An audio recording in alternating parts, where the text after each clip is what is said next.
Be hopping on. Am I missing text messages? Nope. All right. So this is called your infinite mind, and we're really diving into the paradigm now. It's a big thing. This is the thing that hooked me into um, thinking into results. Bob Proctor, all of it. When I'd done my first bit of manifesting, it became the health and fitness trainer here in Tulare. I stepped into Tulare and nobody knew who I was. And in a short amount of time, I just kind of created this business, and I did it through something called The Secret. I watched The Secret, and The Secret is it's right on the money, but it doesn't talk about the programming, and the programming is the paradigm. And because of the programming, you can manifest what you wanted. You might manifest it really fast and you might manifest it in a big way. But if you don't deal with the programming that you have, that programming is ultimately going to take you back to that. It's your set space. That's what we call the paradigm. I use the word programming and paradigm interchangeably. But that's, hey, Eric, that's the thing that got me, because it was like the smack on the head. Oh my gosh, there it is. That's why we all do what we do, and we do similar to those who are around us, family, our inner circle, and whatever. It's all based on the paradigm and the programming, and this is our first big step into what that is. Share screen with you guys. Let's get going.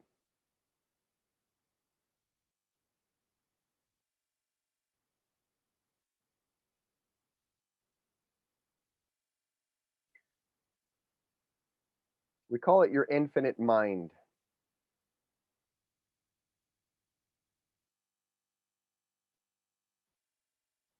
And that's really it. We're getting into the infinite of what your mind is. Whatever programming that you want to put in there, by the way, and we're going to get into that next week, exactly how to design it and stick it in there, and the picture that we work with for that.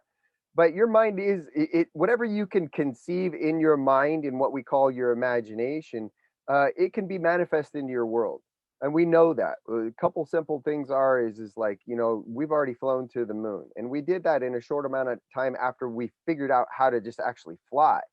It's like you see it skyrocket. Technology shows this too. Like, we were cruising along with technology. Austin can tell you this with what solar panels are doing. And then it's taking this upward space. It is going into places that it's created in the mind first. Anything that we're conceiving in our mind, we can manifest, and our mind is infinite. So thus, like, how does that play out? Anything. Your cell phone, where was that 20, 30 years ago? It was somewhere, but it wasn't manifest in the world. Well, it came through somebody's mind. What's next? That's the big question, because our minds, that's it. It's what the lesson's called. Your infinite mind. Our minds are infinite. And I want you guys to take this stuff in. This is so important. We're viewing our results, and we're constantly viewing our results as we go through this stuff. You are not your results. Your results are indicative of your programming. You are that wonderful, awesome being, already amazing. You were created, and that's it. And it's seeking expression through programming, and that programming causes us to take actions that go out into the world and do something and produce something called our results, but they're not you. So we look at our results indifferently. That's all. You have one big question to ask, or two, but you could put it in one sentence. Do I want this or don't I? That's all. Like, oh man, like, I'm no good. I'm not getting the fitness results I want, or I'm not getting the sales results I want, or my business is not growing that fast. So I'm no good. We don't take that on that way, because that's exactly what we're talking about tonight. That's programming. And once you've got that programming in there, then you start to see the world and use all your awesome powers through that in a limited fashion.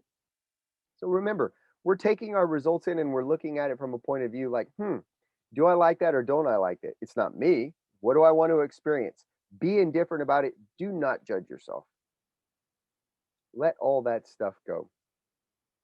It says that, judge not lest ye be judged. And I used to think that, like, oh, wait a minute, if I judge somebody, I'm going to get judged. And there's a deeper understanding of that. When you really understand the power of you, that what you're growing into is you creating you on a higher level. is judge not lest ye be judged, is judge not unless you're judging yourself. If you're judging yourself all the time, that shows why we judge other people, because we feel judged. That's part of our programming. Same. This is you're looking at the results as I was talking about. Don't do it. Let it go. And as you begin to let that go, you recognize and you understand this stuff at M3. We understand how we don't judge other people either. That's just some kind of crap that they've got inside of them that are getting them results that they don't want. And it can be changed. When it's changed, their outside world will change too. So what causes results? The main thing that causes results. Hit the button pretty fast there. Well, behavior. We know that behavior causes results because that's the action that we're taking out into the world. That's the action reaction. We say everything that we teach here is grounded in science. It's grounded in the way that the world, the universe, all the way down to the molecular level, atomic level works, and up to, what you want to call the cosmos or whatever the case is.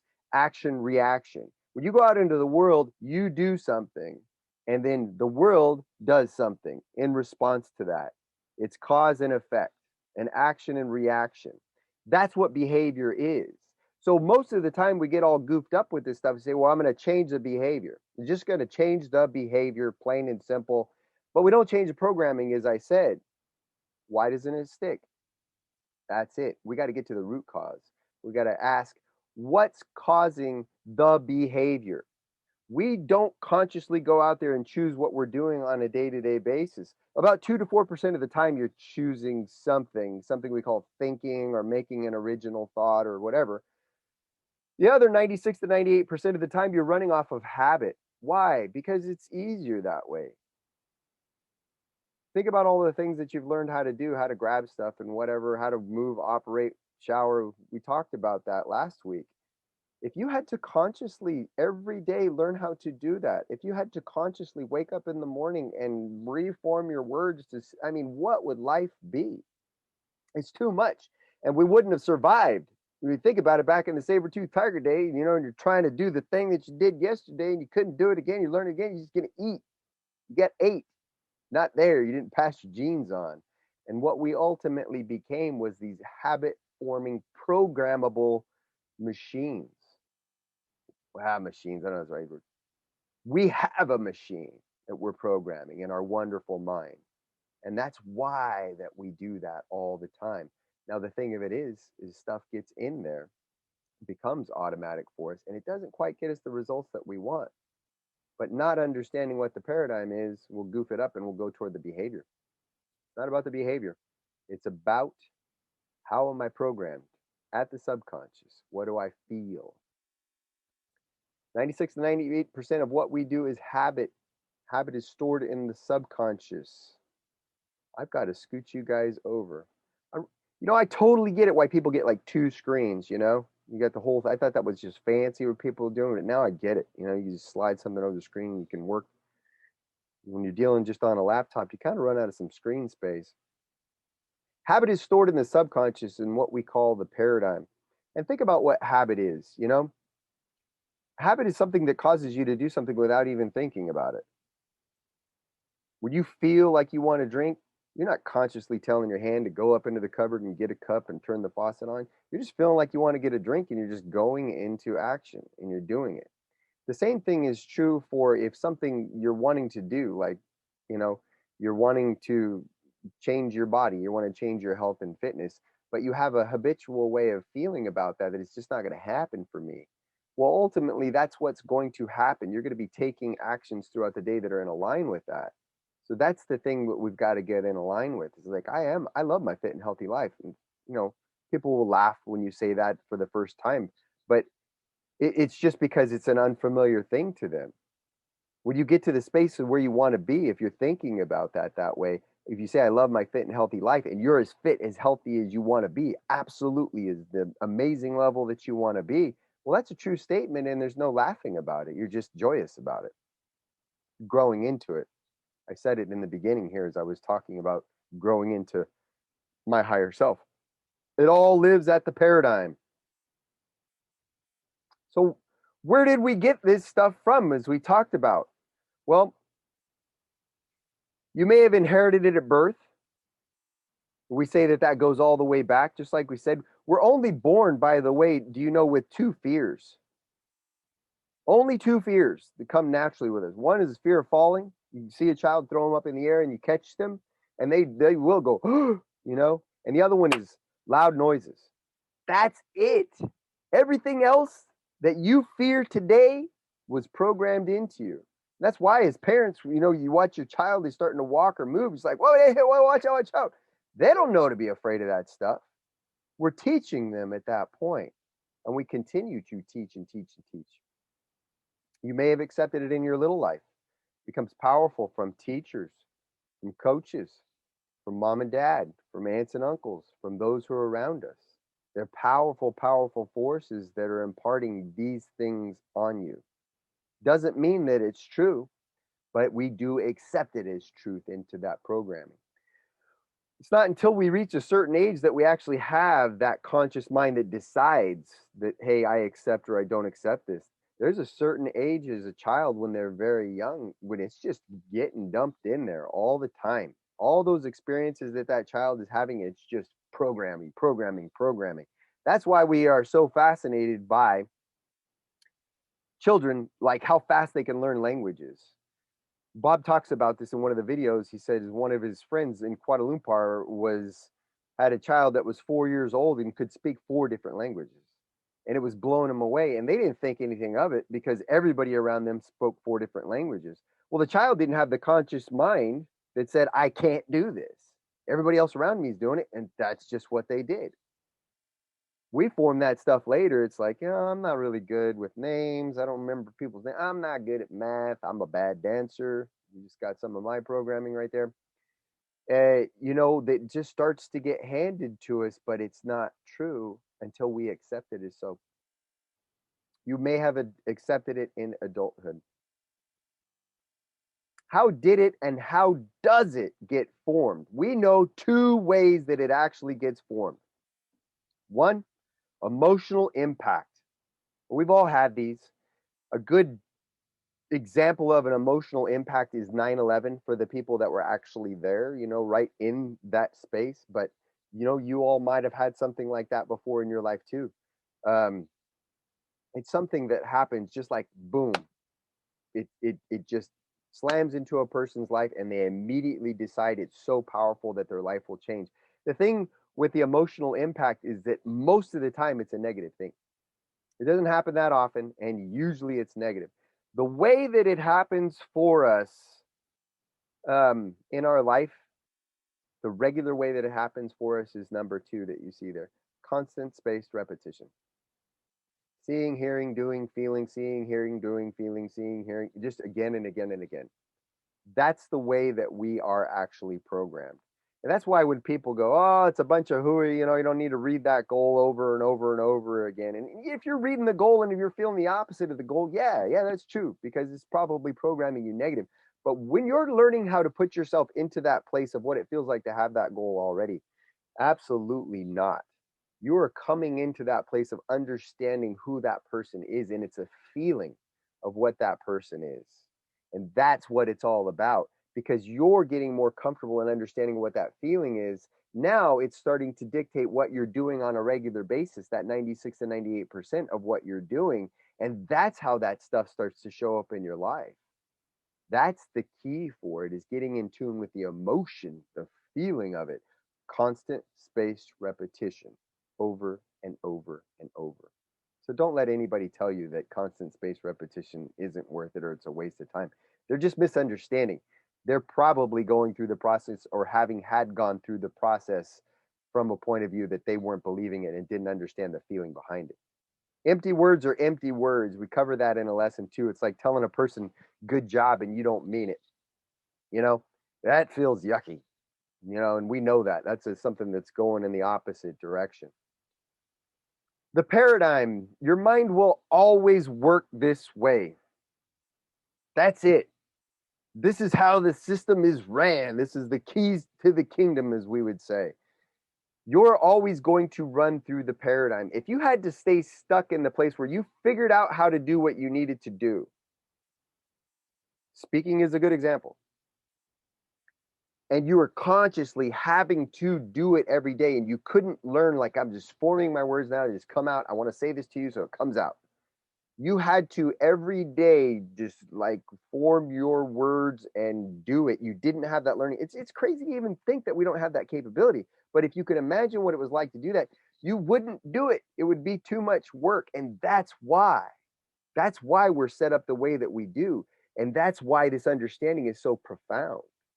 Your life will always be a reflection of your programming, of your paradigm. So we have to remember this. Anything that we're feeling bad about and that we're doing that way, we shouldn't. It's just indicative of the paradigm, as we said. So the the problem and the solution are one and the same. When you see it and you see yourself doing something over and over again that you don't want, you can get excited about it because, oh, holy crap, like that's my programming right there.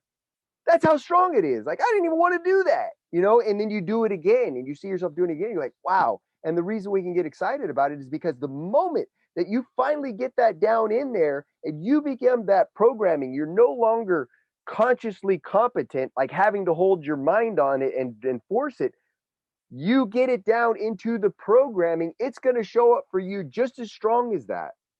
That's why it's so powerful. See why there's always a reason to get happy about something too? You just got to know that it's there and accept it. So anytime we give blame or responsibility to an outside source, we're giving our power away. We're saying that that thing has power over us, and we're doing this at a deep level too, because we're no longer going to accept that this thing is overcomable, that this thing is that a word? I think it is, overcomable. You're giving that power away, and thus you're programming yourself that it's just the way that it's going to be. It's just going to happen. And so therefore that's the experience that you're going to have in life. That's the power in that right there. We don't want to do that. There's nothing that we need to change in this world in order for us to actually feel happier. It's just a vibration, a feeling. And we know that too, because you've gotten in your car before and been like, crap. And what do? You turn on the music. Good song comes on and you begin to feel differently. What is a good song? It's literally just a vibration coming out of those speakers, and it's coming into your ears and it's vibrating you in a certain way that you feel differently. Feeling is just a vibration. That's it. And we can choose to have that in any given moment. You actually don't need the radio to do it. We've just forgotten that. You can actually have a happy thought or a whole bunch of happy thoughts that you have. You can have your goal and an understanding of what your goal is, and you can just get into that vibration and feel it. Every time you do that, you have taken your power back, and you are doing the most powerful work in the world for yourself at that point. You are bringing that to you. You are bringing that experience to you at that point. So this lesson teaches you how to take your power back, and thus, that's why so confidently I can tell you, create the life that you want. Isn't that cool? Isn't that amazing and cool? Let's get back into the paradigm. What does it dictate? It dictates our logic. What is logic? Well, that's how we view the world. That's how we say things are possible. Our paradigm, though, the programming that we have in there, is the thing that's telling us that. Those things can be things like, our family doesn't actually go to school, or our family just, we got, I don't know what that, you've heard people say this before. Our family just has big butts, or our family just has skinny butts. You know what I mean? And that stuff just really starts to show up for people that, we just weren't real book smart. So that becomes logical for us to see it that way. It's also logical for us is to increase our production by maybe just a little bit. It doesn't have to be that way. You know that Mark Zuckerberg, everybody's got emotions about that guy, Facebook. He never really was a millionaire. It's illogical for people to say, oh, you know what? I'm going straight to billionaire. Well, that guy did it. Doesn't mean it's not possible. It's impossible. No, it's not. It dictates our logic. It dictates the thoughts that we have. We can have any thought that we want. Our thoughts are based on how we're feeling, though. Our feeling is based on our programming, and thus we choose thoughts. We allow thoughts that are in harmony with that. But remember, we can have any thought that we want. Most of the time, it's our paradigm that's dictating that. Until you step into this awesome information, you realize that you start creating your own thoughts. That's really cool. So, thus, with our thoughts, it dictates our behavior and it dictates our results. Simplest way to call the paradigm out, if anybody ever says to you, you know what the paradigm is? You say it's programming in our subconscious that's responsible for the results we get in our life. That's it. We can say it's our belief system. We can say it's our, it's a multitude of habits. But the simplest way to put it is that your paradigm is your programming that is responsible for the results that you are getting in this life. In short, it dictates everything. So what's this? Isn't that a cute picture? That is just the cutest picture. We all know and we say, well, that's a baby. And we have certain feelings about a baby. It's so beautiful. It's so wonderful. It's so innocent. It's so cool, too, because we accept the baby exactly as they are. They're just running around free and naked and don't care about where to go to the bathroom or drool or whatever. They're just so free and we just love it and we're always drawn to it. But I want you to think of this, that we all were this at one time. And when you came into this world, you knew intrinsically how to continue to get better and better and better. You had it built into you, how to improve. And we've got to go back and remember this and what it is. You need to understand that this is you. It has been you. You were a baby at one point. You're coming back to this point right now when you're going into a goal. That's what M3 is all about, too, is that you're coming into a goal that you don't know how to do. And it's time to get back to understanding that we need to approach this from the point of view of a baby. We don't have fear about going toward it, or the fears that we have, we need to check them. Are they logical? No, they're not, and we need to go forward and take action and understand. The child is so wonderful that way as they see the world like, I can do this. I can be a superhero. They're believing it. That's why they act it out and they play it. I remember thinking as a kid, I don't understand what's so hard about life. Life was easy for me as a kid, and so I was thinking like, what's the difficulty as being an adult? And then of course, more programming came in, and then we got to be an adult, and you're like, oh hell, what's going on here? We knew already, and that's the cycle that you're going to get back into. Get back into your true way of being with your goal. Action step time. Remember, results positive or negative. All I want you to do is observe your results in any area of your life, and it's something that you're wanting to improve. Take a look at it. Don't judge it. Observe your results in any area of your life. And write your results in that area as they exist now. The devil is in the detail, so get down to the details. Get your emotions out into it, what you're feeling at any given time toward any situation, something that you don't like, whatever. Don't hide it. Don't let it stay inside of you and keep kicking your butt. There's no need to feel shame for feeling what you're feeling. There's no need to feel shame, period. It doesn't serve anything, but there's no need to feel shame about those things. It's really good that we get to it and we face it, because once we face it, we're able to look at it clearly and say, hey, is that true? So don't be afraid to get everything out. And by the way, these exercises, there's something that you're going through on your own too. So just be brutally honest with yourself about what you're feeling, about the actions that you're taking or the actions that you're not taking. Get it all out. Now write your results the way that you want them to be. This is where logic starts to come in, as we talked about. What you think is possible for you is not what I'm talking about. Write your results exactly the way that you want them to be. Do not limit yourself. The moment you limit yourself, that becomes your truth. You don't want that. You want what it is that you want. So write it out the way that you want it to be. Get it out. Get the fantasy flowing. Get back into being that child, that you were when you were younger, and just let it out and write it in the present tense. We're going to get into this next week too.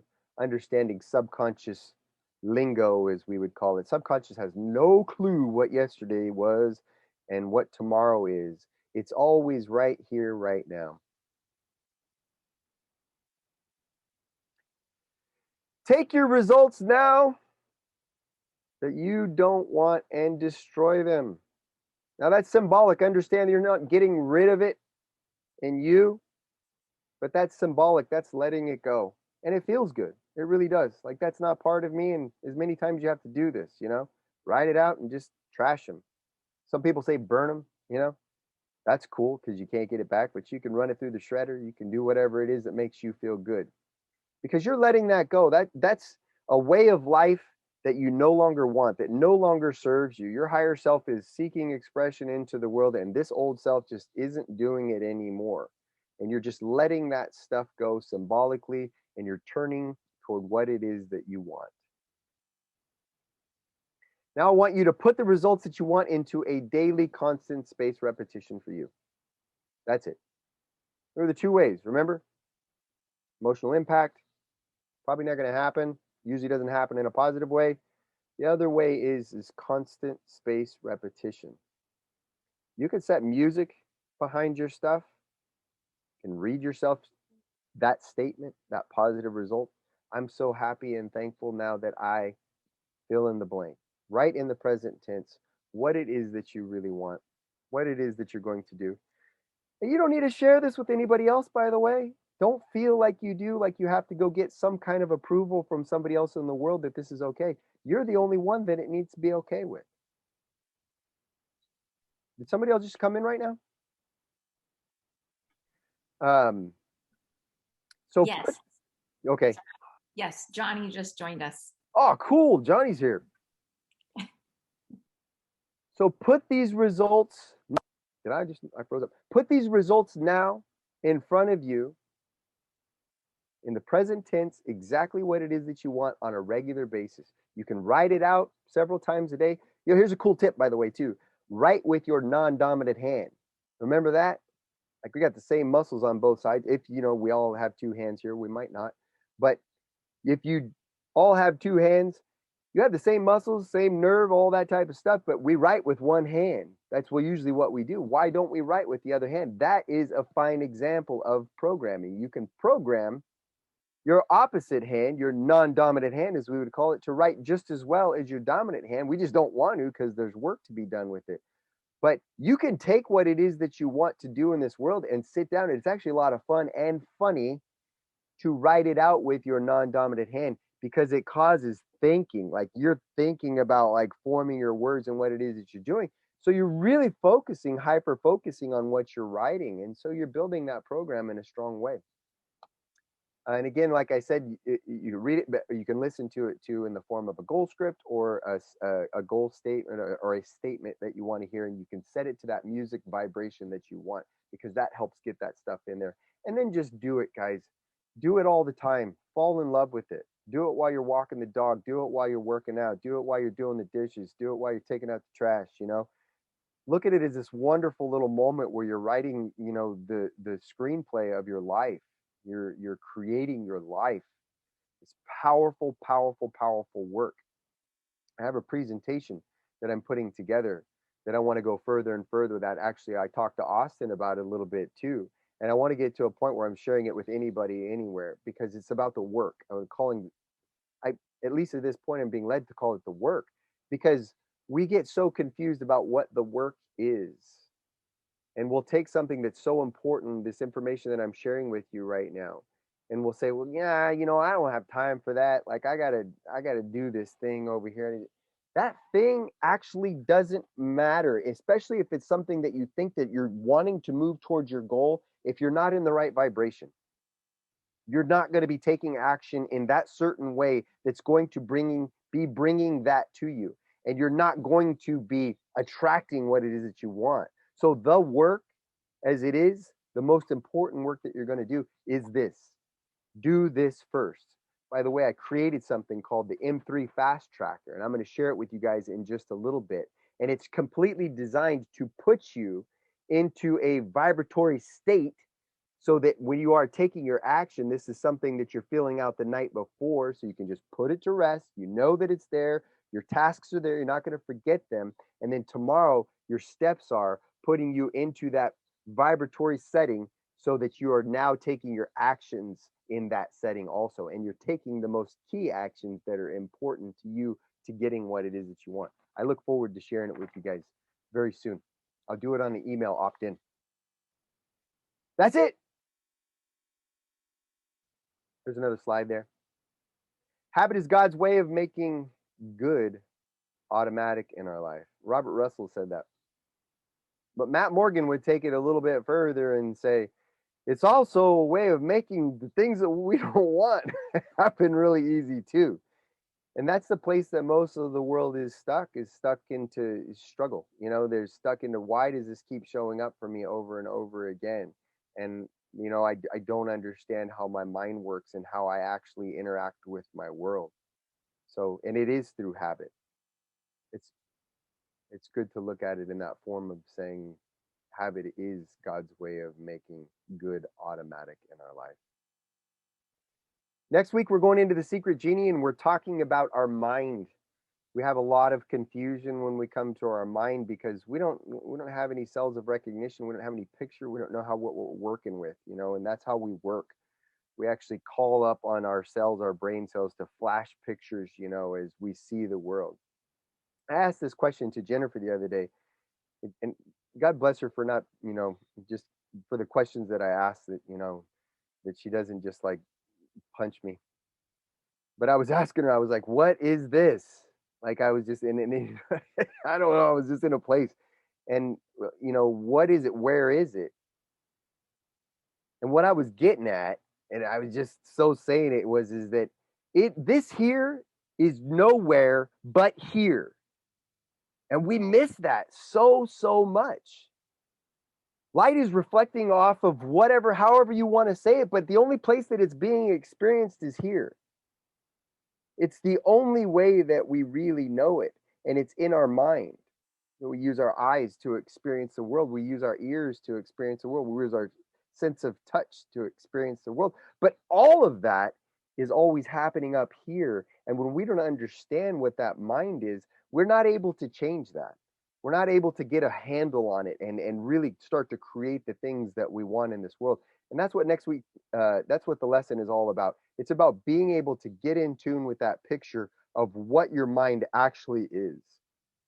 It's a picture that was created a long time ago, but it gets you into that flow. Is now you're able to see yourself, why you're doing what you're doing, and is that something that you want? And if it's no, then you know how you begin to change that, how you begin to push down any programming into your mind, and then thus you're also able to understand what somebody else is doing.